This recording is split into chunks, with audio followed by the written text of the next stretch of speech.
But it was the first day on the set again with Denzel, and it was like just a reminder of like obviously how great an actor he was. Not that I didn't know it, but it's when I get to sit and watch Denzel up close that way, it's just powerful for me, and it just gets me excited. And he wasn't doing, you know, he was just folding napkins and doing what he was doing. And there was times where my producers would be like, "Are you going to cut?" Because we would just let it go, and I was just watching him for a while.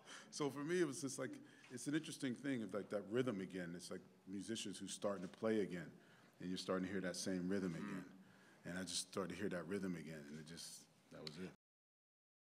Well, it was written that way as well. They developed it for Boston. When I got the script, it was always Boston, right, Richard? Yeah. And when I spoke with Todd and Jason about it, they said, I think that Jason, one of you guys said, it doesn't have to be Boston, but that's where it's at right now, so let's talk about other places maybe.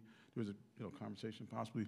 And then we talked about it together, and it's just like, Boston's great. It was like blue-collar town. A guy could disappear there. It was like a great city to film in.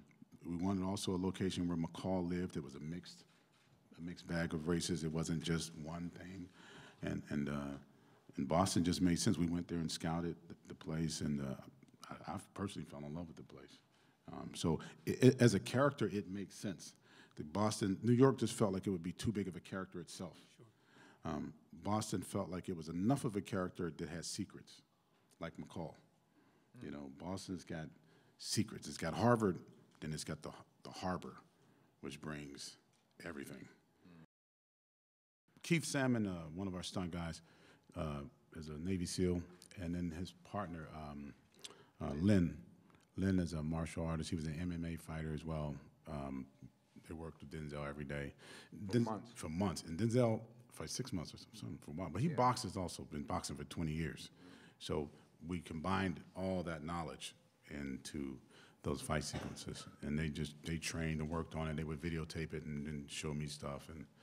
And we had a particular concept we wanted to create. So we shot the first take, actually, with no dialogue. I had him just run the whole scene, just body language. On that day, because it was such a physical day. And that's where that came up. He went up to the thing and started messing with that thing, and I was like, that was interesting.